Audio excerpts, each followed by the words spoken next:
Genius world record society के संस्थापक जादूगर अखिलेश जायसवाल द्वारा लक्ष्मी वाटिका फिरोजाबाद रोड पर विश्व विख्यात जादूगर ओपी शर्मा की स्मृति में जादूगर सम्मान समारोह का भव्य आयोजन किया गया, जिसमें देश भर से आए जादूगरों ने अपनी तिलिस्मी दुनिया के हैरत अंगेज करतब दिखाकर उपस्थित लोगों को हैरत में डाल दिया।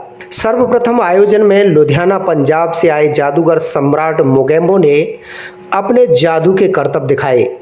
किताब में आग और जादू के बॉक्स से निकलते सामान को देख लोगों ने दांतों तले उंगलियां दबा ली। देखिए जादू की ये कुछ झलकियां।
उसके बाद मेरठ से आए जादूगर अंकुर ने जादू के ऐसे ऐसे कारनामे दिखाए जिन्हें देखकर सभी हैरान रह गए। रूमाल से कबूतर, अखबार से छाता, रूमाल का जादू और चम्मच को मोड़ने की कला ने सभी को जबरदस्त मनोरंजन कराया। देखिए जादूगर अंकुर के जादू का कमाल।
कार्यक्रम के अंत में जीनियस वर्ल्ड रिकॉर्ड सोसाइटी के संस्थापक जादूगर अखिलेश जायसवाल द्वारा जादूगर सम्राट मोगेम्बो, जादूगर अंकुर के साथ अन्य जादूगरों को माला, शॉल, मोमेंटो और सर्टिफिकेट से सम्मानित किया गया। साथ ही उपस्थित मुख्य अतिथियों, विशिष्ट अतिथियों और सम्मानित जनों और केयर एंड अवेयर सोसाइटी के पदाधिकारियों को भी शॉल, माला, मोमेंटो देकर सम्मानित किया गया। इस कार्यक्रम में लक्ष्मी वाटिका परिवार का विशेष सहयोग रहा।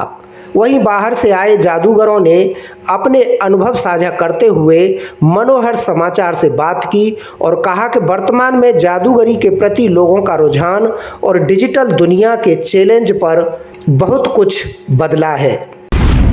सर, आज जादूगर अखिलेश जी ने हमें यहाँ पर सम्मान समारोह के लिए आमंत्रित किया है। बहुत खुशी हुई, यहाँ आगरा में आके बहुत प्यार मिला। धन्यवाद देते हैं जादूगर अखिलेश जी को। और ये सम्मान कार्यक्रम जो है ऐसे ही आगे भी चलते रहेंगे, हम उनका पूरा सहयोग देंगे। आप कब से ऐसे हैं? सर, मैं बचपन से इसी लाइन में हूँ। जब से मैंने होश संभाला है मैं मैजिक फील्ड में हूँ। मेरे पापा जादूगर थे, तो उनसे ही मैंने सारा जादू सीखा है। तो तब से हम जो है मैजिक लाइन में ही शो दिखाते आ रहे हैं। आज 50 साल की उम्र हो गई मेरी, तो बस यही समझ लो कि बस जादू में ही जी रहे हैं, जादू में ही मर जाना है हमने। अच्छा, पहले भी अपेक्षा वर्तमान में जादू को लेकर लोगों में क्या रुझान है? जादू एक कला है जी। कला जो है पिछले ज़माने से, पुराने ज़माने से चली आ रही है, राजा महाराजाओं के ज़माने से चली आ रही है।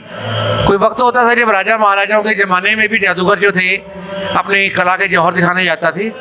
लेकिन आज के इंटरनेट के ज़माने में मोबाइल जो है हर बच्चे के, हर बड़े के हाथों में आ गया, तो उसकी वजह से कला का रुझान थोड़ा सा कम हुआ है। लेकिन जादू कला का रुझान फिर भी अपना सिर चढ़कर बोल रहा है और आने वाले समय में जादू कला जो है फिर से एक बार प्रफुल्लित होगी। और लाइव आर्ट जो होता है वो वैसे भी जो होता है सबसे बड़ा होता है। जो सामने प्रत्यक्ष दिखाया जाता है वही कला सबसे बड़ी होती है। क्या कहना चाहेंगे लोगों से जादू के बारे में? जादूगर के विषय में मैं ऑडियंस से, दर्शकों से मैं सिर्फ इतना कहूँगा कि कोई भी कलाकार हो, किसी भी क्षेत्र का कलाकार हो, उसको सराहना उसकी करनी चाहिए, उसको बढ़ावा देना चाहिए और उस कला को बढ़ाने के लिए सहयोग करना चाहिए। नहीं तो ये जो विलुप्त होती कलाएं हैं, बहुत सारी ऐसी कलाएं हैं भारत देश में जो समय के साथ साथ विलुप्त हो गई हैं। अगर दर्शक जो हैं इसको नहीं संभालेंगे, इस कला को, जो भारत देश से शुरू होकर विदेशों तक आज अपना परचम लहरा रही है, लेकिन अगर दर्शक जो हैं, खास तौर पर भारत के दर्शक अगर सहयोग नहीं देंगे इस कला को संभालने के लिए, तो ये कला भी बाकी कलाओं की तरह विलुप्त हो जाएगी और सिर्फ जादू कला जो है सिर्फ किस्से कहानियों में रह जाएगी कि कभी जादू कला होती थी, जादूगर ऐसे दिखाते थे, ऐसे अपने चमत्कार दिखाते थे। तो दर्शकों से फिर एक बार अपील करना चाहूँगा कि आप सभी लाइव आर्ट कोई भी हैं, खासतौर पर जादू कला जो है, इसको बचाने के लिए सहयोग दें। मुझे अगर प्रोफेशनली अगर मैंने शुरू किया था 2011 में, लेकिन जादू से जुड़ा हूँ 1999 से। समथिंग 25 साल हो गया है मुझे, और जादू को बचपन से ही समझा, सीखा, और प्रोफेशनली ये मैंने 2011 से करना शुरू किया। लोगों की जब जादू दिखाते हैं, तालियां बजती हैं, तो कैसा महसूस होता है? ये बहुत ही प्राउड मोमेंट रहता है हर आर्टिस्ट के लिए, और स्पेशली जादूगरों के लिए, मैजिशियन के लिए। मैं आपको बताऊं कि जादू कला हमारे देश की कला है। ये स्टार्ट इंडिया में हुई, तो एक अच्छा लगता है ये कहते हुए, और बड़ा प्राउड फील होता है ये कहते हुए कि हम एक भारतीय कला को जी रहे हैं, हम एक भारतीय कला को प्रेजेंट कर रहे हैं। अगर कोई नया व्यक्ति इस फील्ड में आना चाहता है तो कितना स्ट्रगल की आवश्यकता है? देखिए, वो डिपेंड करता है कि मैजिक में उसका माइंड कैसा है। जो नया इंसान मैजिक इंडस्ट्री में आना चाहता है, तो अपॉर्चुनिटी तो बहुत सारी हैं। आजकल वर्कशॉप होती हैं, हमारे ट्रेनिंग इंस्टीट्यूट अवेलेबल हैं इंडिया के तमाम शहरों में, जहाँ से आप जादू का सर्टिफाइड 12 महीने का कोर्स कर सकते हैं, सर्टिफाइड डिग्री ले सकते हैं मैजिक की। लेकिन मैजिक के लिए बहुत सारी चीज़ें इंपॉर्टेंट रहती हैं। एक नॉर्मल इंसान के लिए बहुत टफ होता है मैजिक। अब जैसे एक कॉइन, एक सिक्का गायब करने का एक जादू है, 5 या 7 सेकंड का वो जादू है, लेकिन उसको सीखने के लिए, उसको परफेक्ट करने के लिए कभी कभी 5 से 6 महीना लग जाते हैं उस एक सिक्के को गायब सही तरीके से करने के लिए। अच्छा, आज डिजिटलाइजेशन का युग है, सब कुछ इंटरनेट पर मौजूद है, ऐसे में कितना चैलेंज है? बहुत टफ है, क्योंकि यूट्यूब और फेसबुक पर तमाम ऐसी वीडियो हैं जिनमें हमारे मैजिक को रिवील किया जाता है। तो हमने अभी कोशिश ये की है कि हम अपने पुराने कल्चर, जो मैजिक था, जो हमारे मैजिक शुरुआत हुई थी हिंदुस्तान में और दुनिया में, तो तब के जादुओं को, तब के उन अनुभवों को जो हमारे सीनियर्स ने हमें दिए, उनको नए तरीके से पर करने का, जो चीज़ें इंटरनेट पे नहीं है। तो हम कोशिश यही करते हैं कि हम दर्शकों के बीच वो जादू दिखाएं जो इंटरनेट पे बहुत कम हो, या जिनके रिवील या जिनके सीक्रेट इंटरनेट पे ना हो।